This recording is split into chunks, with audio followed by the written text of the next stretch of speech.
நடைபெற்ற விடுதலை சிறுத்தை கட்சியினுடைய பிரம்மாண்டமான மாநாட்டில் தமிழ்நாடு முதலமைச்சர் திமுக தலைவர் திரு மு.க. ஸ்டாலின் அவர்களும் கலந்து கொண்டு பேசியிருந்தார்கள். அவர் பேசிய சில விஷயங்கள் தான் இன்றைய விவாதத்தினுடைய கருப்பொருளாக மாறியிருக்கிறது. விசிக திமுகவுடைய உறவு குறித்தும் அதனுடைய நெருக்கம் குறித்தும் அவர் பேசிய விஷயங்களை எல்லாம் தாண்டி நாம் ஒற்றுமையாக இருந்தால் பாஜகவை வீழ்த்தி விடலாம் அப்படிங்கிறதெல்லாம் ரொம்ப கடுமையாகவே முதலமைச்சர் பேசியிருந்தார். இன்னொரு விஷயம் சொல்ல, பாஜக வென்றால் அடுத்தது என்ன ஆகும் அப்படிங்கிற ஒரு பெரிய கேள்வியையும் அவர் எழுப்பியிருந்தார். இதுதான் நம்முடைய விவாதத்தினுடைய கருப்பொருளாக உருவாகி இருக்கிறது. பாஜக வென்றால் என்ன ஆகும்? முதல்வர் பேச்சு தேர்தலினுடைய ஒரு யுத்தியா இல்ல தோல்வி பயத்தில் ஒரு பூச்சாண்டி காட்டுகிறாரா? இதுதான் வாதம்.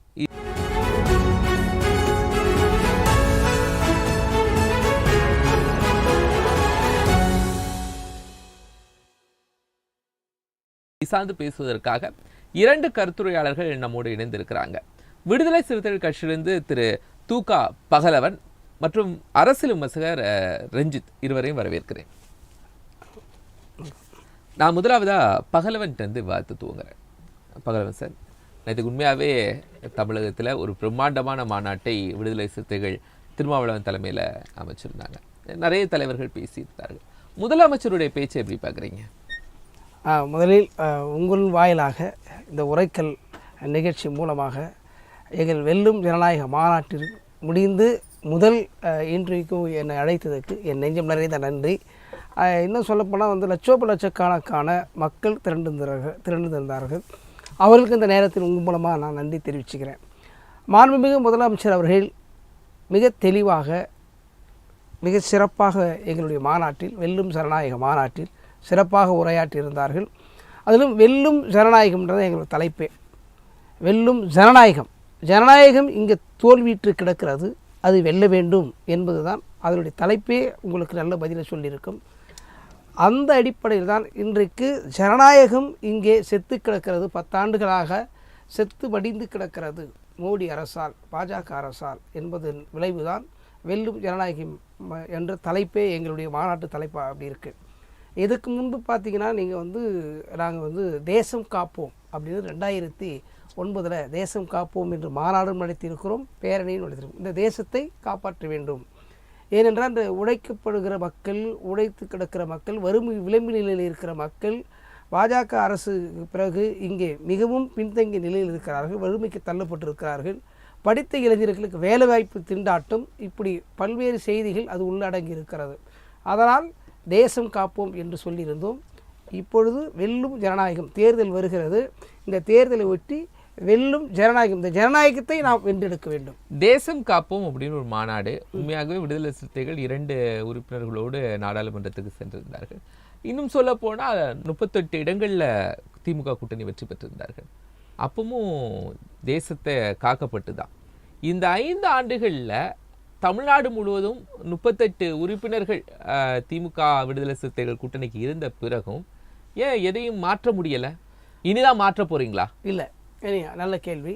அதாவது நாடாளுமன்ற உறுப்பினர்களை பேசுவதற்கான வாய்ப்பே தராமல் மழுங்கடிக்கப்படுகிறது. அவர்கள் பேசுவதற்கான அங்கீகாரத்தை தர மறுக்கிறது பாஜக அரசு. நீங்கள் தொலைக்காட்சியிலே விவாதங்களே பார்த்துருக்கலாம்.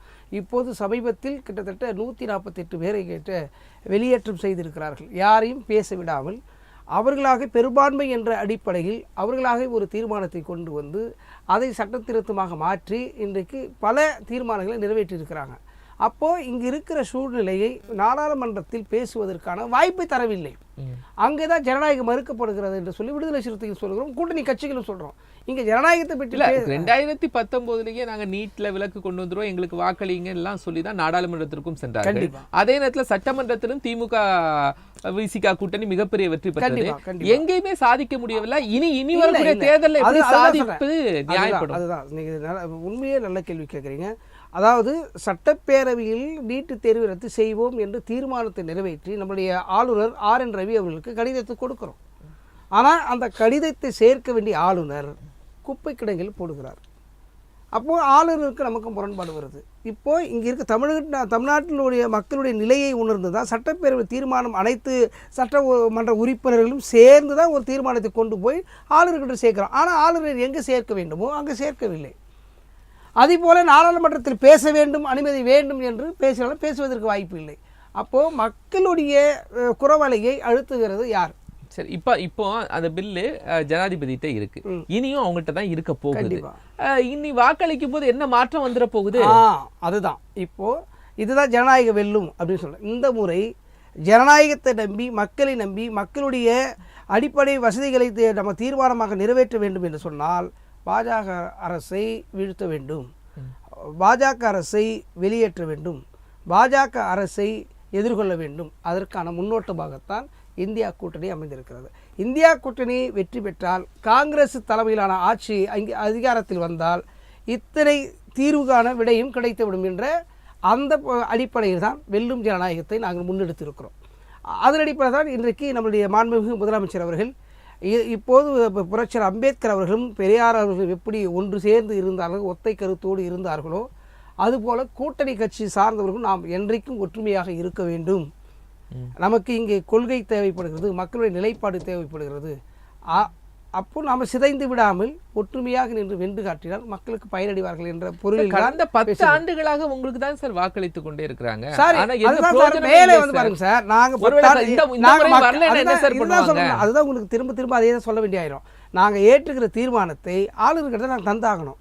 மத்திய அரசாங்கத்துக்கு நான் கொடுக்கணும். சும்மா அதே ஆளுநர் தான் அடுத்து இருக்க போறாங்க, ஜனாதிபதி மாத்தவ போறீங்க. இப்ப பில் ஜனாதிபதி தேர்ல இருக்கு. இந்த மாற்றம் நிகழ வேண்டும் என்றுதான். இந்த மாற்றம் நிகழ்ந்துட்டா இந்த ஆளுநர் இருக்க மாட்டாருங்களே. ஆர்.என். ரவி எங்களுடைய காங்கிரஸ் கொடுத்த பில் ஜனாதிபதி தேர்ல சார் இருக்கு. ஆளுநர் மாற்றத்துக்கு ஜனாதிபதி தொடர்ந்து 5 ஆண்டுகள் இருக்க போறாங்க. காங்கிரஸ் பேரியக்கம் வெற்றி கண்டால், ராகுல் அவர்கள் பிரதமர் ஆனார், அப்போது எங்களுடைய ராகுல் பிரதமரானால் நடக்கும், இல்லைன்னா வெற்றி பெற்றாலும் பிரயோஜனம் இல்ல. அப்படியான ஒண்ணு. அதான உண்மை. நீங்க தானே அதனால குறவலை நீங்க தானே அழுத்திக்கிட்டு இருக்கீங்களே, இதை நடைமுறைப்படுத்த விட மாட்டீங்களே. ரஞ்சித், நீங்க மக்கள் பக்கம் இல்லாம இருக்கீங்களே, நீங்க சனாதன பக்கம் இருக்கிறீங்க. மக்களை பத்தி சிந்திக்கிறீங்களே. நீங்க கல்விக்கூடத்துக்கு போக வேண்டிய மாணவர்களை, மருத்துவம் படிக்க வேண்டிய மாணவர்களை நீட்டு தேர்வு கொண்டு வந்து எத்தனை உயிரை பலி வாங்கி கூட ஒரு விஷயத்தை இந்த சுற்றுல கேட்டேன் சார். ஸ்டாலின் அவர்களுடைய பேச்சு அப்படிங்கிற தேர்தல் உத்தியா இல்ல கொஞ்சம் மக்களை தயார்படுத்துறாரா? நீங்கள் எப்படி எடுத்துக்கொண்டாலும் சரி, தயார்படுத்த வேண்டியது ஒரு அரசியல் தலைவருடைய கடமை. தேர்தல் வருகிறது, வாக்காளர்களை தயார்படுத்த வேண்டும், அவர்களுக்கு நம்பிக்கை உரிய வார்த்தைகளை சொல்ல வேண்டிய தேவையும் கடமையும் ஒவ்வொரு அரசியல் தலைவர்களும் இருக்கிறது. அதன் அடிப்படையில் முதல்வர் அவர்கள் சொல்லியிருக்கிறாங்க. அதில் என்ன இருக்கு? ரஞ்சித், முதலமைச்சருடைய நேற்றைய பேச்சு வெல்லும் ஜனநாயக மாநாட்டில் ரொம்ப முக்கியமாக தமிழ்நாட்டின் நிலைமை, தேசம் ஒரு அச்சுறுத்தலுக்குள்ளே இருக்கிறது, அதிலிருந்து மீட்க வேண்டும் அப்படின்னா ஜனநாயகம் தழைக்க வேண்டும், ஒற்றுமை காக்க வேண்டும் அப்படின்னு முதலமைச்சர் பேசி இருக்கிறாங்க. நீங்க அந்த அவருடைய பேச்சினுடைய அந்த தன்மையை எப்படி பாக்குறீங்க? ஒரு அரசியல் கட்சி தலைவரா அவர் வந்து அரசியல் மேடையை சரியா பயன்படுத்தி இருக்கிறாரு. மக்களை பயமுறுத்தி, மக்களுக்கு ஒரு பூச்சாண்டி காட்டி, அவர் மூலியமா ஊட்ட அரடை செஞ்சு ஆட்சி அதிகாரத்தை தக்க வைக்கணுங்கிற அவர்களோட அந்த சுயநல அரசியலை சரிவர செஞ்சிருக்காங்க அப்படிங்கிறத பார்க்க வேண்டியதா இருக்கு. ஏன்னா தலைவர் மேடையில பேசுறது பூச்சாண்டி இல்ல, தலைவர் மேடையில பேசுறதுங்க யதார்த்தம் தானே, எல்லா தலைவர்களும் பேசுறது தானே. அதான் அவரும் அரசியல் பேசியிருக்கிறாரு. அதுல வந்து முழுக்க முழுக்க அவர்கள் வந்து மக்களை அச்சுறுத்தி பயமுறுத்தி ஒரு பூச்சாண்டி காட்டுறாங்க அப்படிங்கறத நம்ம பார்க்க வேண்டியதா இருக்கு. ஏன்னா அவர்கள் ஆட்சிக்கு வந்ததும் சரி, வந்ததுக்கு அப்புறமும் சரி, ஆளுநரையோ இல்ல மத்திய அரசையோ காட்டியே நம்மள பயமுறுத்திட்டு இருக்காங்க. ஆளுநர் வந்து இங்க வந்து எந்த பில்லுக்கும் கையெழுத்து போறதில்லை, அதனாலதான் பால் விலை உயர்ந்துருச்சு, பெட்ரோல் விலை உயர்ந்துருச்சு ஒரு பிம்பத்தை உருவாக்கி மக்களை ஏமாத்திட்டு இருந்தாங்க. அசம்பிளில பில்ல கொண்டு ஆளுநர்கிட்ட கொடுத்து ஆளுநர் சைன் போடாம எவ்வளவு நாள் வெயிட்டிங்ல வச்சோன்னு விவாதத்துல எடுத்திருக்கோமே. நிச்சயமா அதான் சொல்றேன், அந்த பில்லுக்கும் சாமானிய மக்களுக்கும் எந்த ஒரு சம்மந்தமே கிடையாது. நீட்டு விலக்கு ஆகாததுக்கும் பால் விலைக்கோ இல்ல பேருந்து கட்டண உயர்வுக்கோ இல்ல தமிழ்நாட்டில் நடக்கிற பல்வேறு பிரச்சனைக்கோ சம்பந்தமே கிடையாது. ஆனா ஆளுநரை காட்டி இவர்கள் திசை திருப்புவாங்க. அதே மாதிரி மத்திய அரசு தான் எல்லாத்துக்கும் காரணம் அப்படின்னு சொல்றாங்க. இவர்களோட செயல்பாடின்மைக்கு மத்திய அரசு குறை சொல்றாங்க. இவர்களோட கையில இருக்கக்கூடிய துறைகள் மாநில சப்ஜெக்ட், ஸ்டேட் சப்ஜெக்ட் எந்த அளவுக்கு சிறப்பா செஞ்சிருக்காங்கன்னு பார்த்தா கேள்விக்குறிதான். Law and order state subject. ஒரு பத்திரிகையாளரே வெட்டப்பட்டு கொல்லப்படுறாரு, ஒரு போலீஸ் கூப்பிட்டு கதறின காட்சிகள் நமக்கு வந்திருக்கு.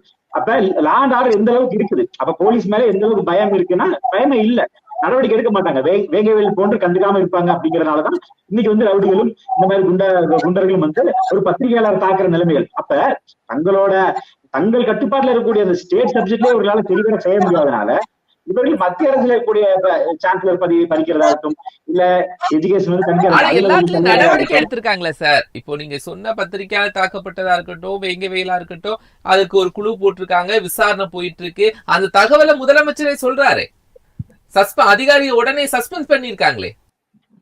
அதுதான் அதுக்கு அடுத்த என்ன நடவடிக்கை வேகையில் கூட இவர்களை குழு போட்டு இன்னும் வரைக்கும் கண்டுபிடிக்க முடியலைங்கிறத ஒரு துரதிருஷ்டம். அப்ப அதுக்கப்புறம் பாத்தீங்கன்னா பல்வேறு சம்பவம் நடந்துருச்சு. ஒரு பள்ளியில வந்து அந்த மலம் கலந்ததா இருக்கட்டும், பல்வேறு இடங்கள் இந்த மாதிரி இந்த மலம் கலக்கிற சம்பவம் 2-3 இடத்துல நடந்துருச்சு. அதற்கெல்லாம் என்ன தீர்வு கிடைச்சதுன்னா, அப்ப ஒரு இடத்துல குற்றத்தை கண்டுபிடிச்சு சரியான எல்லாமே விசாரணையில இருக்குல்ல சார். விசாரணை இல்லாம இல்ல கண்டுக்காம இல்ல இல்ல அது கடப்புல போட்டாங்க. அது வந்து இப்ப என்ன நடக்க போகுதுன்னே தெரியல. எங்க வேலை இன்னும் நம்ம பேசிக்கிட்டே இருக்கிற போறோம், அது ஒரு தீர்வே கிடைக்க போறது இல்லை அப்படிங்கிறது தான். இந்த மாதிரி தான் ஒரு அவல நிலை இருக்கு. ஆனா மத்திய அரசு போற சொல்றாங்க. மத்திய அரசு அவர்களால் முடிஞ்ச நலத்திட்டங்களை கொடுத்துட்டு தான் இருக்காங்க. இன்னைக்கு ஜனநாயகம் கேள்விக்குறியா இருக்கான்னு பார்த்தா நாடு முழுக்க என்ன சொல்றாங்கன்னா, ஜனநாயகம் காக்கப்பட வேண்டும், நாடாளுமன்றத்துல கேள்வி பதில் செக்ஷன் இல்லாம நீங்க சட்டங்களை எல்லாம் இயற்றி கொண்டுட்டு இருக்கிறீங்க, 140 எம்பிக்கள் சஸ்பெண்ட் செய்யப்பட்டு இருக்கிறாங்க. அந்த விஷயத்தை அவர் முன்வைக்கிறாரு. அதனாலதான் ஜனநாயகம் காக்க வேண்டும், நான் ஒற்றுமையா இருக்க வேண்டும்னு முதலமைச்சர் பேசி இருக்கிறாரு. அது ஒற்றுமை அவர்களுக்கு கிடையாது, ஐயந்திங்கிற ஒண்ணு இல்லவே இல்லைங்கிறது ஆரம்பத்துல நம்ம சொல்லிட்டு இருக்கோம். அவர்கள் சுயநலத்துக்காக கூடினாங்க, அது சரியா இல்லைங்கிறப்ப ஒவ்வொருத்தரும் தனித்தனியா பிரிச்சு போறாங்க. இப்ப இந்த சஸ்பெண்ட் பண்ற விஷயத்துக்கு எடுத்தோம்னா, இந்த 5 ஆண்டுகள் 2019 இருந்து இப்ப வரைக்கும் எத்தனை கூட்டம் நடந்திருக்கு, அதுல எத்தனை கேள்விகள் கேட்கப்பட்டிருக்கு பார்த்தோம்னா, நிச்சயமா எதிர்கட்சிகளுக்கு எல்லா விதமான கேள்விகளும் கொடுக்கப்பட்டிருக்கு. இன்னும் சொல்ல போனா பல கமிட்டிகள்ல வந்து பல குழுக்கள் சேர்ந்துதான் ஒரு முடிவு எடுக்கிறாங்க. அந்த கமிட்டியில வந்து எதிர்கட்சி உறுப்பினர்கள் அதிகமா இருக்காங்க. ஒரு 15 பேர் கொண்ட குழு இருக்குன்னா அதுல கிட்டத்தட்ட 11 பேர் வந்து எதிர்கட்சி உறுப்பினர்கள், மத்த கட்சி உறுப்பினர்கள் தான் இருக்கிறாங்க. ஆனாலும் அந்த கமிட்டி உருவாக்கக்கூடிய டிராப்ட் அது நாடாளுமன்றத்துல வந்து பாஸ் ஆகுது. இந்த மாதிரி பல்வேறு ப்ரொசீஜருக்கு அப்புறம் தான் ஒரு சட்டம் இயற்றப்படுது. அது நாடாளுமன்றத்திலும் சில விவாதங்களுக்கும் முன்னாகுது. முக்கியமான சப்ஜெக்ட் வந்து எதிர்கட்சிகள் கேள்வி விவாதத்துக்கு உட்பட்டு குரல் வாக்கெடுப்பு தாண்டி வந்து ஒரு சட்டம் வருதுங்கிறப்ப எதுவுமே வந்து சர்வாதிகார போக்கிலையோ அவசர சட்டமோ கிடையாது. சில ஆர்டினன்ஸ் வந்தாலுமே கூட, இப்ப டெல்லி ஆர்டினன்ஸ் வந்தாலுமே கூட அது முறைப்படி பார்லிமெண்ட்ல பாஸ் ஆகி, அப்ப லோக்சபால பாஸ் ஆகி, ராஜ்யசபால வந்து குரல் வாக்கெடுப்பையும் தாண்டி வந்து பதிவு வாக்கு எடுத்துதான் வந்து கொண்டு வந்தாங்க. சோ இப்ப பார்த்தோம்னா ஜனநாயகம் கேள்விக்குறியா இருந்தா எந்த ஒரு விவாதமே இருந்திருக்க கூடாது. எந்த ஒரு திட்டமே வந்து நாடாளுமன்றத்துக்கு வரும்போது அவசர சட்டமா போட்டுதான் நம்ம சொல்லலாம். பல சட்டங்கள் வந்து ஒவ்வொரு நாடாளுமன்ற கூட்டத்திலும் ஒவ்வொரு சட்டங்களை கொண்டு வந்து பல விவாதங்களுக்கு அப்புறம் பல குழுக்களுக்கு அப்புறம் இப்ப பாத்தீங்கன்னா இந்த ஒரே நாடு ஒரே தேர்தல் கூட இன்னும் பேச்சுவார்த்தையில தான் இருக்குது. இது எடுத்தோம் போடல, அதுக்கு ஒரு குழு போட்டு பல்வேறு இது பண்றாங்க. இன்னைக்கு வந்து நம்ம காமன் சிவில் கோடா இருக்கட்டும், அதுக்கான குழுக்கள் போட்டு அதுக்கான வேலைக்கு நடந்துட்டு பேச்சுவார்த்தையில இருக்காங்க. கருத்து கேட்பெல்லாம் பொங்கலோடய முடிஞ்சிச்சு சார். ஜனவரி 15 முடிச்சுட்டாங்களே, ரொம்ப வேகமா 2024 நடைமுறைப்படுத்துற அளவுக்கு வகைத்தை காட்டியிருக்காங்களே. இல்ல அதுக்கு முன்னாடி நீண்ட நெடிய காலமா போயிட்டு இருக்கு விவாதம். இன்டர்நெட்ல பல விஷயங்கள் வந்து காலகாலமா பேசப்பட்ட விஷயங்களை நம்ம பல நாடாளுமன்ற கூட்டத்துல கொண்டு வரக்கான முயற்சிகள் பண்ணி அதற்கான கருத்து கேட்புகள், அப்புறம் அந்த நாடாளுமன்ற குழு இருக்காங்க, அந்த ஸ்டாண்டிங் கமிட்டி இருக்கிறாங்க, அந்த கமிட்டியில கொடுத்து அந்த கமிட்டி உருவாக்கக்கூடிய அரசியல் கட்சிகள் எதிர்க்காங்களா சார்? நீங்க மக்கள்கிட்ட குரல் கேட்கறீங்க, ஆனா மக்களுடைய பிரதிநிதிகளாக இருக்கக்கூடிய அரசியல் கட்சிகள் ஒரே நாடு ஒரே தேர்தலுக்கு எதிர்ப்பு தெரிவிக்கிறாங்களே, அந்த புள்ளியில தானே ஜனநாயகம் இல்லை அப்படின்னு அவங்க சொல்றாங்க, ஜனநாயகத்தை காக்க வேண்டும் அப்படின்னு சொல்றாங்க. அல்ல இப்ப எதிர்கட்சிகள் எல்லாம் வந்து அதை ஆதரிக்காட்டியும் இப்ப ஒரே நாள் அமல்படுத்தல, அந்த ஒரே நாள் ஒரே தேர்தல் அமல்படுத்தல. அது பல்வேறு முறைகள் படி சட்டத்துக்கு உட்பட்டுதான் நடக்கும். இன்னைக்கு ஆர்டிகல் 370 இருக்கட்டும், இல்ல ஜம்மு காஷ்மீர் ரீஆர்கனைசேஷன் ஆகட்டும், எந்த ஒரு திட்டமே வந்து சட்டத்துக்கு உட்பட்டுதான் செய்யப்பட்டிருக்கு. சட்டத்துக்கு புறம்பா எதுவுமே செய்யல. இவங்க கூட்டணியில இருந்த பல கட்சிகளை வந்து ஆதரிச்சாங்க. இப்ப ஆர்டிகல் 370 அபரேஷன் வந்து இவர்கள் கூட்டணி இருந்த ஆம் ஆத்மி ஆதரிச்சாங்க, ஆந்திராவை சேர்ந்த ஜெகன்மோகன் ரெட்டி ஆதரிச்சாரு. இந்த மாதிரி பல்வேறு இவர்கள் கூட்டணியில் இருக்கக்கூடிய கட்சியில சில திட்டங்களுக்கு திமுகவே போயிட்டு என்ஐயோட அமெண்ட்மெண்ட் திமுகவே ஆதரவா ஓட்டு போட்ட வரலாறு இங்க இருக்குது அப்படிங்கிறத பாக்குறோம். அப்ப திமுகவே ஆதரிக்கக்கூடிய அளவுக்கு சட்டங்களும் வந்திருக்குது அப்படிங்கிறத நம்ம பார்க்க வேண்டியது இருக்கு. இப்ப ஏன் சஸ்பெண்ட் செய்யப்படுறாங்கன்னா, சில நேரங்கள்ல அந்த நாடாளுமன்றத்தோட அந்த மாண்பை கெடுக்கும்படி சில பேர் நடக்கிறாங்க. ஏன்னா பாத்தீங்கன்னா சில சட்டமன்றத்துல சில பேர் தான் இது பண்ணிருப்பாங்க. இந்த தடவை ரொம்பவே, ஏன்னா தேர்தல் வர போறனால எல்லாருமே வந்து கேள்விகள் கேட்கறதுக்கு அவர்களுக்கு விஷயம் இல்லை. அதனால இப்படி வந்து நாடாளுமன்றத்தை முடக்க முயற்சி பண்ணி சஸ்பெண்ட் ஆகப்பட்டிருக்காங்க. இன்னும் போனோம்னா மணிப்பூர் இஷ்யூ மட்டுமே காரணம் காட்டி ஒரு பெரிய கூட்டத்தையே வந்து முடக்கலாம் நம்ம பார்க்கணும். சொல்லுங்க. அதாவது அவங்க சொல்றாங்க ஒரே நாடு ஒரே மொழி ஒரே கலாச்சாரம் என்கிற அந்த அடிப்படையில் நாங்கள் வந்து பார்க்குறோம். அவங்க இல்லை சொல்லியிருக்காங்க அப்படின்றாரு. இங்கே தான் வந்து நாங்கள் என்ன பார்க்குறோன்னா 10 ஆண்டு காலமெல்லாம் அவங்க வரையறை வைத்து வச்சுருக்காங்க. இந்திய அரசியலமைப்பு சட்டத்தை மாற்ற வேண்டும் என்பதில் குறியாக இருக்கிறார்கள். இந்திய அரசியலமைப்பு சட்டத்துக்கே ஆபத்து இருக்கிறது என்பது தான் விடுதலை சிறுத்தைகள் தொடர்ந்து 10 ஆண்டுகளாக நாங்கள் சொல்லிட்டு வரோம். இப்போ அது பார்த்தீங்கன்னா ஒன்று ஒரு அப்படியே சாத்தியக்கூறுகளாக இல்ல அரசியல் அமைப்பு சட்டத்துக்கு பிரச்சனைங்கிறது 10 ஆண்டுகளாக தான் தமிழ்நாட்டில் இருக்கக்கூடிய அரசியல் கட்சிகள் பேசுறாங்களா? இதுக்கு முன்னாடி காங்கிரஸ் ஆட்சியில் இருக்கும்போது பேசலையா? இல்லையே. அப்போ வந்து அவங்க வந்து அதாவது வந்து காங்கிரஸ் கட்சி வந்து எந்த இடத்திலும் நாங்கள் சமஸ்கிருதத்தை வந்து இல்ல அரசியல் அமைப்பு சட்டத்து அச்சுறுத்தல்ல இருக்குங்கிற வார்த்தையை காங்கிரஸ் கட்சி ஆட்சியில் இருக்கும்போது தமிழ்நாட்டில் இருக்கக்கூடிய அரசியல் கட்சிகள் பேசியது இல்லையா? அங்க வந்து நீங்க அரசியல் கட்சி வந்து சின்ன சின்ன திருத்தங்கள் மாத்திருப்பாங்க. இவங்க ஒட்டுமொத்தமா அரசியலமைப்பு சட்டத்தை முழுமையாக இந்திரா காந்தி ஆட்சியில் இருக்கிற போது திமுக எந்த அளவிற்கு அரசியல் அதுதான் நான் சொல்றேன். சின்ன சின்ன இடங்கள்ல ஒரு மாறுதல் வந்திருக்குமே தவிர ஒட்டுமொத்தமா இந்திரா காந்தி அவர்கள் செய்த சின்ன சின்ன மாறுதலா சார்? சின்ன சின்ன அதாவது சார் ஏதாவது ஒரு சின்ன திருத்தங்கள் வந்திருக்கலாம் அல்லது ஒன்றை உருவாக்கி இருக்கலாம். ஆனா இவங்க ஒட்டுமொத்தமா இந்திய அரசியலமைப்பு சட்டையை மாற்றி விட்டு மனுஸ்மிருதியை கொண்டு வர போகிறன்றது தான் இங்கே விவாத பொருளாக இருக்கு. இதுதான் ஆபத்து, பேராபத்தாக இருக்கு. இது விசிகாவுடைய கருத்துருவாக்கம். பாஜக அதை சொல்லியிருக்காங்க, நாங்கள் மனுஸ்மிருதியை கொண்டு வர போறோம்னு சொல்லியிருக்காங்க. தயார் பண்ணிட்டாங்க சார். கொடியே மாற்ற போறாங்க சார், தேசிய கொடியே மாற்ற போறாங்க சார். இது எல்லாமே நடைமுறையில் ஆதாரபூர்வமா நீங்க வந்து பாபர் மசூதி 400 ஆண்டுகளுக்கு பழமையான வாழ்ந்த ஒரு பாபர் மசூதி. ஆனால் 40 ஆண்டுகள் கோஷத்தை முன்வைத்து இன்னைக்கு இடித்து சுக்குநூறாக்கிவிட்டு இன்றைக்கு நான் அதை கூட சொல்றேன். பாஜகவுடைய ஒவ்வொரு தேர்தல் அறிக்கையிலையும் அயோத்தியில் ராமர் கோவில் வரும் அப்படின்னு சொன்னாங்க. மனுஸ்மிருதி வரும்னு ஏதாவது தேர்தல் அறிக்கையில சொல்லியிருக்காங்களா? அதெல்லாம் வரும்ன்றத நான் சொல்றேன். நாங்க அயோத்தி கோவிலுங்கிறது ஒவ்வொரு தேர்தல் அறிக்கையில இருந்து 89 நாங்க அயோத்தி கோவில் கட்டுறது ராமருக்கு கோவில் நாங்க எதிர்க்கல. ஆனால் இன்னொரு கோவிலை இடித்து விட்டு இன்னொரு இடித்து விட்டு அதை அவங்க இருக்கட்டும். அதாவது அவங்க நம்ம என்ன சொல்றோம்னா ராமருக்கு நாங்கள் எதிரானவர்கள் கிடையாது. எங்க தலைவர் தெளிவா சொல்லியிருக்கிறார். ராமர் என்பது RSS வந்த பிறகும் பாஜக வந்த பிறகும் தோன்றியது அல்ல.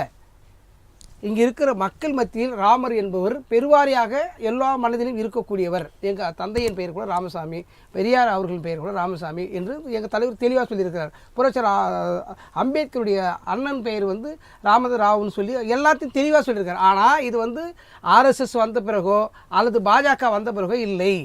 இங்கே ராமாயண கதைகள் ஏராளம் உண்டு. அது எங்களுக்கும் தெரியும், குறிப்பாக எனக்கும் தெரியும். நீங்க பாதுகாக்கல, அவங்க பாதுகாக்கிறாங்க. ராமாயணத்தையோ ராமரையோ பாதுகாக்கல, நாங்க பாதுகாக்கிறோம். பாதுகாக்க கூடாதுன்னு சொல்ல வரல. ஒருவரை கொடுமை செய்து விட்டு அந்த இடத்தில் வருவது என்பதுதான் அப்பத்தம்னு சொல்றோம் சார். நீதிமன்ற உத்தரவின்படி தான் சார் பண்ணாங்க சார். நான் நீதிமன்றம் எத்தனை உத்தரவு வேணாலும் தரலாம் சார். இப்போ எத்தனை உத்தரவு வேணாலும் லார்ஜர் பெஞ்சுடைய உத்தரவு சார். ஒரு இடிச்சிட்டு இந்த இடத்துல ராமர் பிறந்தாருக்கு ஏதாவது ப்ரூஃப் இருக்கா சார்? அங்கே ராமர் பிறந்தாருன்னு. ஏன்னா இது வந்து வேறு விதமாக திசை மாறி போயிடும். கருத்து வந்து வேறு விதத்துக்கு திசை மாறி போயிடும். அதனால இப்படி ஆர்கியாலஜில முடிவெடுத்த அந்த கமிட்டியினுடைய தலைவர் KK முகமது, இந்த உச்ச நீதிமன்றத்தின் லார்ஜர் பெஞ்சில் இருந்தவரும் இஸ்லாமிய ஜட்ஜ். இப்படி எல்லாருமே அவங்களும் இருந்து முடிவெடுத்திருந்தாங்க. சொல்றேன். இப்போ பாஜகவில் இஸ்லாம் இல்லாமல் இருக்கிறாங்களா? இருக்கிறாங்க. அவங்க என்ன பண்ணுவாங்க? இஸ்லாமிய மார்க்கம் இப்படி சொல்லவில்லைன்னு சொல்லுவாங்க. இஸ்லாத்துக்கு எதிரான கருத்தை வெளிப்படையாக NRI ஒரு ஒரு ஒரு கொண்டு வந்து அவங்களே ஒரு முடிவு பண்ணி அவங்களே ஒரு தீர்மானம் நிறைவேற்றுறாங்க. இப்போ இவங்க சொன்னாங்கல்ல, நாடாளுமன்றத்தில் பேச விட மாட்டுறாங்க, பேச விட்டு அவங்க வந்து தவறுதலாக பேசுகிறாங்க. ஒரு தவறான ஒரு அஜெண்டாவை கொண்டு வந்தால் அதுக்கு எதிர்வினை ஆற்றுகிற போது பேசுவதற்கு மறுத்து அவங்கள வெளியே அனுப்புனா அது வந்து நீங்கள் அராஜகமாக பேசுகிற சொல்ல எப்படி சொல்ல முடியும்? மக்களுக்காகத்தான் நாடாளுமன்றத்துக்கு போகிறோம். நாடாளுமன்றம் இந்த நாட்டை ஆளக்கூடியவர்கள், இந்த நாட்டுடைய மக்களை பற்றி பேசுவது நாடாளுமன்றம். அந்த நாடாளுமன்றத்தை மக்களை பற்றி நான் பேசக்கூடாதுன்னு சொன்னால் அப்போ நான் வெற்றி பெற்று போன மக்களுக்கு, எனக்கு வாக்களித்த மக்களுக்கு நான் என்ன சொல்ல முடியும்? நான் கேட்குறேன், பாஜகவுடைய 9 ஆண்டுகள் ஆட்சியில் 140 MPக்கள் இப்போதான் சஸ்பெண்ட் செய்யப்பட்டிருக்கிறாங்க. இதுவரைக்கும் பாஜக எத்தனையோ சட்டங்களை கொண்டு வந்துச்சு, அப்பெல்லாம் வரல. இப்ப எந்த சட்டத்தை கொண்டு வந்ததுக்கு 140 பேரும் சஸ்பெண்ட் செய்யப்பட்டாங்க? அதாவது 140 சட்டங்கள் இதுவரைக்கும் பாஜக இதுவரையில் நாடாளுமன்ற உறுப்பினர் கருத்து கணிப்பு கேட்டு ஏதாவது ஒரு சட்டத்தை நிறைவேற்ற. நான் ஒண்ணு கேக்குறேன் சார், இந்த 140 பேர் நான் இதுவரையில் பாஜக ஏற்றிருக்கிற சட்டங்களை, தீர்மானங்களை நாடாளுமன்ற உறுப்பினர்களிடத்தை காட்டிவிட்டு அவருடைய பெரும்பான்மையை பெற்றுவிட்டு அதன் பிறகு நடைமுறைப்படுத்தியிருக்கிறாங்க. ஒன்று சொல்லுங்க பார்க்கலாம். அவங்க தீர்மானத்தை நிறைவேற்றி விட்டு விவாதத்தை கொண்டு வருவாங்க. நாங்கள் இதை நிறைவேற்றிட்டோம், நீங்க என்ன சொல்ல வரீங்க? பெரும்பான்மை ஆதரவோட தானே சார் நிறைவேற்ற முடியும். எங்களுக்கு சொல்லாமலே நீங்க செஞ்சுட்டு வந்து நீங்க இதுக்கு பதில் சொன்னா எப்படி சார் முடியும்?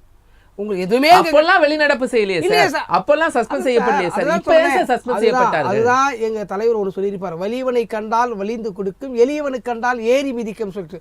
அவங்க வலியவர்களாக இருக்கிற பெரும்பான்மை இருக்கிற என்ற போக்குல இந்த எளியவராக இருக்கிற அங்கேயும் ஜனநாயக முறைப்படி யாரோ வாக்களித்து தானே சார் அங்க பெரும்பான்மையா இருக்கிறார்கள் சார். நான் என்ன சொல்றேன்னா, இந்த நாடாளுமன்ற உறுப்பினர் எதிர்கட்சியா இருக்கிறவங்க கேட்கணுமா கேட்க வேணாம் தான் நான் கேட்கிறேன். நான் இப்போ நீங்க சட்டப்பேரவையில் இதே ஒரு முடிவை நம்மளுடைய மாண்புமிகு முதலமைச்சர் எடுத்து விட்டா எடப்பாடி பழனிசாமி அவர்கள் கேட்பாங்களா கேட்க மாட்டாங்களா? எங்களுக்கு தெரியாமலே ஒரு தீர்மானத்தை நிறைவேற்றிட்டாங்கன்னு சொல்லிட்டு அப்போ இதே ஊடக வேளாளர் நீங்கள் என்ன சொல்லுவீங்க? அது மாதிரி பண்ணுறது முறையா அப்படின்னு நீங்களே என்கிட்ட கேள்வி கேட்பீங்க.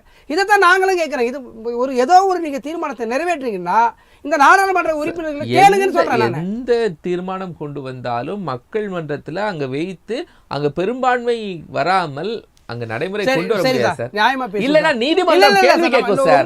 எந்த ஆக்டும் நாடாளுமன்றத்துல பெரும்பான்மை வரலனா அதுதான் சார் சொல்றேன். அதை சட்டத்தை பாதுகாக்கக்கூடிய கடமை சுப்ரீம் கோர்ட்டுக்கு இருக்கு. அவங்க அதை கேள்வி கேட்பாங்க, இல்லனா அந்த சட்டத்தை அவங்க தடை செய்து விடுவாங்க சார் சொல்றேன். நீங்க பெரும்பான்மை என்ற போர்வையில் யாருக்கும் சொல்ல சரி 2000 ரூபாய் நோட்டு கொண்டு வந்தாங்க, யாரு கிட்ட கொண்டு வந்தாங்க? எந்த மக்கள்கிட்ட கேட்டாங்க? சரி 2000 ரூபாய் நோட்டை நீங்க மாத்தினீங்க, வேணான்னு முடக்கிட்டீங்க, யாரை கேட்டு பண்ணீங்க? யாரை கேட்டு எடுத்தீங்க? இப்போ இதெல்லாம் நீங்க பண்ணத்தானே, நாங்க பண்ணலையே. நீங்க 2000 ரூபாய் எதுக்கு கொண்டு வந்து நீங்க 2000 ரூபாய் நோட்டு இல்ல சார், 2000 ரூபாய் நோட்டு நீங்க எதுக்கு கொண்டு வந்தீங்கன்னு எங்களுக்கு தெரியல. 2000 ரூபாய் நோட்டை எதுக்கு முடக்கிறீங்கன்னு தெரியல. மணி பில் சார்ந்த விஷயங்கள்ல அமைச்சரவைக்கு கொடுத்திருக்கக்கூடிய தனி அதிகாரத்தின் அடிப்படையில் அவங்க செஞ்சாங்க. இது எல்லா அரசுக்கும் தனி அதிகாரம் இருக்கிறது. இதுதான் ஆபத்தை விளைவிக்குதுன்னு சொல்றேன். நீங்க எது வேணாலும் நீங்களே முடிவு பண்றீங்க, நீங்களே அதை ரத்து பண்றீங்க, எங்க மேல வந்து திணிக்கிறீங்க, நீங்களே வந்து அதை விவாதம் பண்றீங்க. எப்படி சுப்ரீம் கோர்ட் ஒத்துக்கிட்டே சார், நாடாளுமன்ற ஜனநாயகமா இருக்கட்டும். அதுதான் சார், நாடாளுமன்றத்தில் ஒரு தவறு நடந்தால் கேட்கக்கூடிய இடம் சுப்ரீம் கோர்ட். அந்த சுப்ரீம் கோர்ட் அதுக்கு உத்தரவு என்ன பண்ணிக்க மறுக்கலையே, அது ஏற்றுக்கொண்டார்கள்.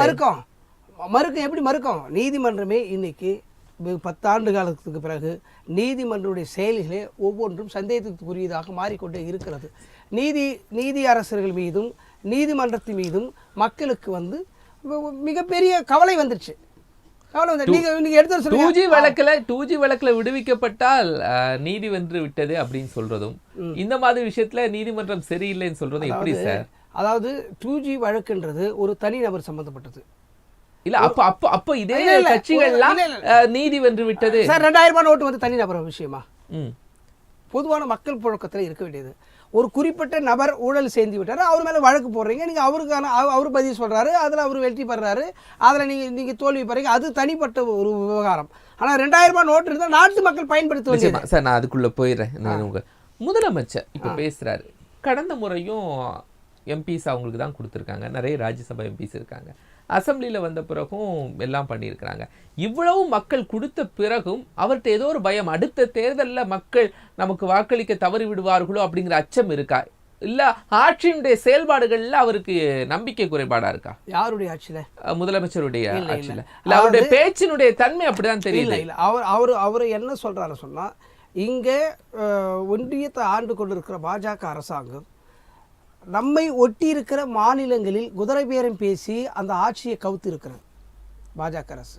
அது தெலுங்கானாவா இருக்கு. அந்த பயம் ஸ்டாலினுக்கு இருக்கு. நம்ம அங்கேயும் குதிரை பேரம் நடந்த அந்த மாதிரி அவர்கள் குறுக்கு வழியில் வந்து ஆட்சியை கவுக்கின்ற வேலையில் தமிழ்நாட்டுல உருவாக்கிடுவாங்கன்னு ஒரு பயம் இருக்கு. பயம் கிடையாது, எடுத்து சொல்றாரு. இந்த மாதிரி அவங்க அங்கெல்லாம் பண்ணிருக்காங்க. ஒரு தேர்தல் குறிப்பா நம்ம பாண்டிச்சேரியிலே பண்ணிருக்காங்க. அப்ப இது எல்லாம் வந்து ஒரு யுக்தியா ஒரு முதல்வர் தேர்தலை சந்திக்கும் போது தான் நலத்திட்டங்கள் நிறைய செய்திருக்கிறேன், மக்களுக்கு நிறைய ஸ்கீம்ஸ் கொடுத்திருக்கேன், அது இருக்கிற தைரியத்துல மக்களை சந்திப்பாங்க. ஆனா அதெல்லாம் சவாலா தான், அதெல்லாம் முதலமைச்சர் சவாலா தான் அந்த வார்த்தையெல்லாம் சொல்லாமல் இல்லை. இங்க வந்து மக்களுடைய நம்மெல்லாம் இணைந்து இருக்கணும், பிரித்து விடுவார்கள் அப்படிங்கிற வேற ஒரு மாயை காட்டி, வேறு விதமான மாயை காட்டி இதை செய்கிறேன். அது பாருங்க, இப்போ நம்மளுடைய இளைஞர்கள் எல்லாம் நெறியாளை போன்று இருக்கிற துடிப்பான இளைஞர்கள் எல்லாம் ஒரு ஆண்டுக்கு 5 லட்சம் வேலை வாய்ப்பு தருகிறேன் என்று சொன்னார். படித்த இளைஞர்கள் அத்தனை பேரும் பாஜகவுக்கு வாக்களித்தார்கள். ஆனாலும் இன்று வரை வேலை வாய்ப்பு இல்லாமல் இருக்கிறார்கள். அவர்கள் சொல்லத்தான், நான் சொல்றது அவங்க சொல்லுது. அதே போலவே ஒரு குடும்பத்துக்கு 15 லட்சம் ரூபாய் குடும்ப வங்கி கணக்கில் நான் போடுவேன், குடும்ப அட்டை வைத்திருப்பவர்கள் போடுகிறேன் என்று சொன்னார். இதுவரைக்கும் பட்டநாமம் தான் சாத்தியிருக்கிறார். வங்கி கணக்கில் 1 ரூபாயும் வரவில்லை. பெட்ரோல் விலை உயர்ந்திருக்கிறது, கேஸ் விலை உயர்ந்திருக்கிறது. படித்த மாநாட்டில் பேசவே இல்லையே, இந்த விஷயத்தெல்லாம் மாநாட்டில் ஸ்டாலின் பேசவே இல்லையே. அவங்க இது நம்ம ஒற்றுமையா இருப்போம் தானே பேசுறாரு. இதுக்காக தான் இது போன்ற விஷயங்கள் எல்லாம் அவருக்கு பயம் இருக்கா? ஒற்றுமை சிதைந்து விடும் ஏதாவது பயம் இருக்கா முதல்வருக்கு? அப்படி ஒரு பயம். மக்கள் பெரியாரையும் அம்பேத்கரையும் போன்று நானும் திருமாவர்களும் இருப்போம். ஆமா, கொள்கை சார்ந்து இருக்க வேண்டும், கொள்கை புரிதலோடு இருக்க வேண்டும், மக்களுக்கு அது புரிய வேண்டும். நீங்கள் ஏதாவது ஒன்று 2019 அப்புறம் தான் சார் வந்துச்சு, 2016 இல்ல, 2011 இல்ல, இங்க பாருங்க விடுதலை சிறுத்தையும் 2006 இல்ல, திமுகவும் விடுதலை சிறுத்தை எத்தனை ஆண்டு காலமாய் ஒற்றுமையா இருக்கிறாங்கன்னு சொல்லி நீங்க எடுத்து பாருங்க. இடையில மாறி மாறி போகின்ற இடத்தில் எங்க தலைவரும் இல்லை. எங்களை விட்டு வேறு ஒரு அணியை சேர்ப்பதற்கு திமுகவும் தயாராக இல்லை. ரஞ்சித் சார் சில விஷயங்களை குறிப்பிட்டு சொல்றாங்க. ஏதோ ஒரு இடத்தில் தன்னுடைய அஜெண்டா இதுதான் அப்படின்னு முடிவு செய்து கொண்டு பாஜக அதை செயல்படுத்துவதற்கு தன்னுடைய அரசை பயன்படுத்தி இருக்கிறது. ஒரு முறையான விவாதத்தை கையாளவில்லை. இது எல்லாரும் பெரும்பாலாக சொல்லக்கூடிய, நான் விசிகா மட்டும் சொல்லல, கம்யூனிஸ்ட் கட்சிகள்ல இருந்து காங்கிரஸ் கட்சிகள்ல இருந்து எல்லா கட்சிகளும் இந்த குற்றச்சாட்டை தானே முன்வைக்கிறாங்க. இல்ல, காங்கிரஸ்க்கு அதை சொல்லக்கூடிய தார்மீகமே கிடையாது. ஏன்னா நீங்க இப்ப பாஜக அவர்கள் சொன்னதான் செய்யறாங்க. என்னென்ன விஷயங்கள், காமன் சிவில் கோடா இருக்கட்டும், ராமர் கோயிலா இருக்கட்டும், எல்லாமே அவர்கள் சொன்னதான் செய்யறாங்க அப்படிங்கிறது. அதுதான் அவங்க அடுத்த தேர்தல் மனுஸ்மிருதியை கொண்டு வர போறீங்களான்னு ஒரு கேள்வியை முன்வைக்கிறாரு. இல்ல, அதுதான் சொல்ற, அது மனுஸ்மிருதியை கொண்டு வரணும்னு அவங்க சொல்லவும் கிடையாது. இன்னைக்கு எல்லாருக்குமான ஆட்சியை கொண்டு வராங்க. அப்படிதான் பாக்குறோம். நம்ம கடையனும் கடை தேற்ற வேண்டியதுதான் பாஜகவோட சித்தாந்தமா இருக்குது. அப்படிதான் அதுக்கான செயல்பாடுகளும் போயிட்டு இருக்கு. அதனாலதான் இன்னைக்கு நாட்டோட குடியரசுத் தலைவரா ஒரு பழங்குடி சமுதாயத்தை சார்ந்தவங்களை கொண்டு வந்து அந்த உச்சத்துல வச்சு பாக்குறாங்க அப்படிங்கிறது பாக்குறோம். வாய்ப்புகள் எல்லாமே சகோதரர் ஒரே ஒரு வாய்ப்பு கொடுங்க. சகோதரர் சார் ஒரே நிமிஷம். நீங்க சொன்னது ஒரு என்ன சொன்னாங்க, சரி, பழங்குடி சமூகத்தை சார்ந்த ஒரு ஜனாதிபதியை கொண்டு வந்தோம் என்பது உள்ளபடியே வரவேற்கக்கூடிய விஷயம். அது நீங்க காங்கிரஸ் செய்யல, நாங்க செஞ்சுக்கன்னு சொல்லிக்கிறது உண்மையே உங்களை நான் பாராட்ட கூட செய்யறேன். ஆனால் அதே ஜனாதிபதி அவர்களே நீங்கள் புதிய கட்டணம் திறக்கின்ற போது விளக்கம் ஜனாதிபதி அவர்களே விளக்கம் கொடுத்துட்டாங்க. அவங்க சொல்லுவாங்க அவர்களே விளக்கம் கொடுத்துட்டாங்க. ராமர் கோவில் திறப்பு விழா இவ்வளவு சிறப்பாக செய்ததுக்கு உடனே அன்னைக்கே பிரதமர் கடிதம் எழுதி விட்டாங்க. இல்ல அதல சார் நான் கூட எழுதுவோம் சார், நீங்க இது மாதிரி எழுதுங்க. ஜனாதிபதி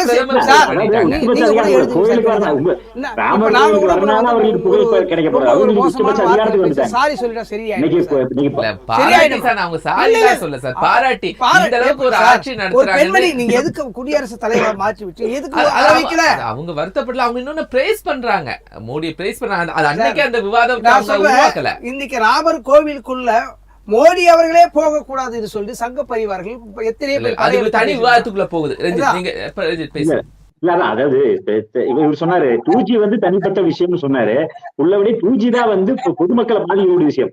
ஏன்னா அது அண்ணன் ஆராசா அவர்களோட குடும்ப பிரச்சனை கிடையாது, இல்ல அவர்களோட சொத்து, அவர்களோட பாட்ட முப்பாட்ட சொத்து பிரச்சனை கிடையாது. இது எங்களோட பணத்தை கொள்ளையடித்து விட்டார் அப்படிங்கிற ஒரு குற்றச்சாட்டு. இந்த நாட்டு மக்களோட பணத்தை கொள்ளையடித்திருக்கிறார், எங்களுக்காக நாங்க கொடுக்கக்கூடிய வரி பணத்தை இவர் முறைகேடா செஞ்சிருக்கிறார் ஒரு வழக்கு வருது. இது தனிப்பட்ட வழக்கை நம்ம பார்க்க முடியாது.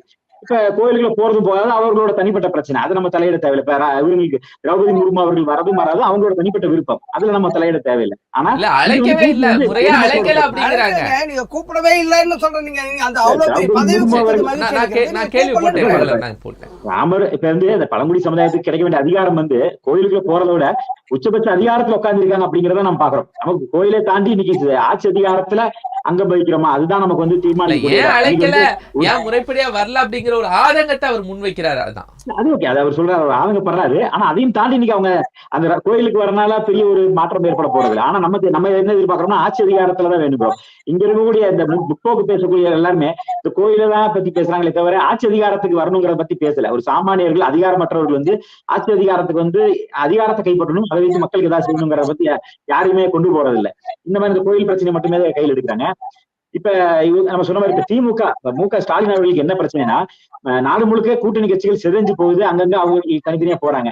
அந்த மாதிரி இங்க இருக்கக்கூடிய கூட்டணி கட்சிகள் வந்து எங்க கூட்டணி மாறிடுவாங்களோ, ஒருவேளை விசிக அதிமுகவோட போயிருமோ, கம்யூனிஸ்ட் அதிமுகவோட போயிருவாங்களோ, இல்ல வேற ஏதாவது அணி உருவாக்கிடுவாங்களோ, இல்ல காங்கிரஸ் தனியா போயிட்டு வேற ஏதாவது அணி உருவாயிருமோ, அந்த பயத்துல நாமளா ஒன்னா இருக்க வேண்டியது இருக்கு. ஏன்னா இப்ப திமுக இவர்களோட தயவு தேவை.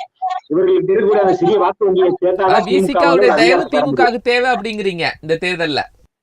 நிச்சயமா. அதனால இது மக்களை ஒரு பக்கம் பூச்சாண்டி காட்டுறது ஒரு பக்கம், கூட்டணி கட்சிகளுக்கே பூச்சாண்டி காட்டுறாரு. நாமெல்லாம் உன்னாலினா ஜனநாயகம் இருக்காது, உங்களை எல்லாம் நாளைக்கு வந்து ஏதாவது பண்ணிடுவாங்க, நான் தான் உங்களுக்கு பாதுகாப்பு, எல்லாம் புலிக்கு யாரெல்லாம் பயமோ என் மேல வந்து படுத்துக்கோ அப்படின்னு சொல்லுவாங்க. அப்ப காப்பாற்ற முடியும், தன்னை காப்பாத்திக்க முடியும். அதுக்காக யாருக்கெல்லாம் புலிக்கு பயமோ எல்லாரும் என் மேல வந்து படுத்துக்கோ, நான் அவனை காப்பாத்துறேன் அப்படிங்கிற மாதிரி ஜனநாயகத்துக்கு ஆபத்து வந்துடும், என் கூட வந்து சேர்த்துக்கோன்னு சொல்லி இவர்கள் வந்து தங்களை வந்து தற்காத்துக்கதான் திமுக பண்ணுது. இவர்களும் கூட்டணி கட்சிகளும் இன்னைக்கு கூட நிக்கிறாங்க. இங்க எவ்வளவு இப்ப இந்த நாடாளுமன்றத்துல வரக்கூடிய சட்டங்கள், அதே வந்து சட்டமன்றத்தில் வரக்கூடிய சட்டங்கள், இப்ப சட்டமன்றத்தில் இயற்றப்பட்ட சட்டத்துக்கு ஆளுநர் கையெழுத்து போடாத மக்களால் தேர்ந்தெடுக்கப்பட்ட அரசு வந்து ஒரு சட்டத்தை கொண்டு வரக்கூடாதா அப்படின்னு கேட்கறாங்க. ஆனா இங்க நாடாளுமன்றத்துல பெரும்பான்மை மக்களால ஆட்சி அதிகாரத்துல உட்கார வைக்கப்பட்ட நாடாளுமன்றத்தை ஒரு இயற்றப்பட்ட சட்டத்தை ஏற்றுக்க மாட்டேங்கிறாங்க.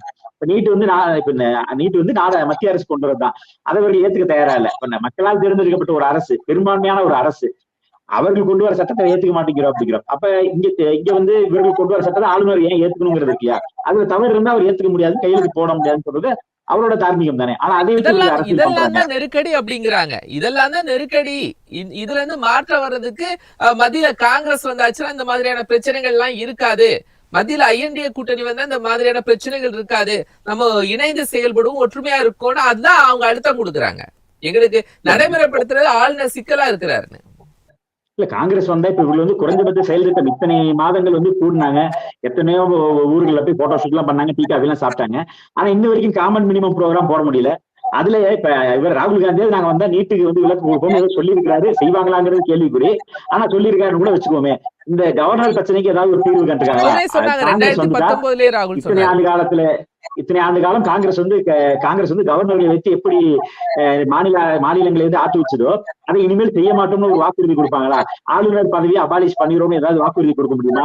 இல்ல இடபிள்யூஎஸ் எக்கனாமிக்கல் வீக்கர் செக்ஷன் கொடுக்கக்கூடிய அந்த இடஒதுக்கீடு வந்து நாங்க ரத்து செஞ்சிடோம்னு காங்கிரஸ் சொல்லுமா? இது ஏதாவது ஒண்ணு சொல்றதுக்கு அவர்கள் தயாரா இருக்காங்களா? எப்படி நம்ம நம்புறது? இப்ப கடந்த காலத்துல தமிழர்களை வந்து கொண்டு வந்த காங்கிரஸ் வந்து வீட்டுல மட்டும் விலக்கு கொடுத்து தமிழர்களுக்கு வந்து வாய்ப்பு கொடுக்கணும் எப்படி நாம நம்புறது? அப்ப காங்கிரஸ் கூட சேர்ந்துட்டு இவர்கள் தமிழர்களுக்கு நலம் செய்ய போறாங்கன்னா இது நம்பப்படியா இல்ல. இதே வந்து மாநில உரிமைகளை பறிச்சதுதான் காங்கிரஸ். அவர்கள் மாநில உரிமையை பறிச்சனாலதான் இன்னைக்கு நாடு முழுக்க பல மாநில கட்சிகளை உருவாச்சு. இன்னைக்கு இந்தியா முழுக்க இருக்கக்கூடிய அரசியல் கட்சிகளோட வரலாறு எடுத்து பார்த்தோம்னா காங்கிரஸுக்கு எதிராக தான் உருவாக்கி இருக்காங்க.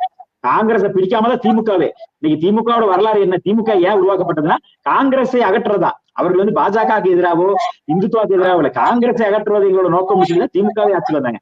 அப்ப இந்த நாட்டுக்கே ஆபத்து காங்கிரஸ் தான். ஆனா இன்னைக்கு எல்லாரும் அவர்களோட சேர்றது ஆச்சரியமா இருக்குது. நிறைய கேள்விகளை முன் வச்சிருக்கீங்க. இதே உங்களுடைய நிறைவான பதிலாக நான் எடுத்துக்கொள்கிறேன். பாஜக வென்றால் என்ன ஆகும்? முதல்வருடைய பேச்சு தேர்தலின் யுத்தியா, தோல்வி பயத்தில் பூச்சாண்டியா? இதுதான் நம்முடைய விவாதம் கட்டமைக்கப்பட்டிருந்தது. 2 கருத்துரையாளர்கள் கலந்து கொண்டு தங்கள் சார்ந்த கருத்துக்களை முன்வைத்தாங்க. விடுதலை சிறுத்தைகள் கட்சியிலிருந்து திரு தூகா பகலவன், அரசியல் விமர்சகர் திரு ரஞ்சித், இருவருக்கும் மனமான நன்றிகள். நேயர்களே, மற்றும் ஒரு நிகழ்ச்சியில் சந்திக்கிறேன். நன்றி.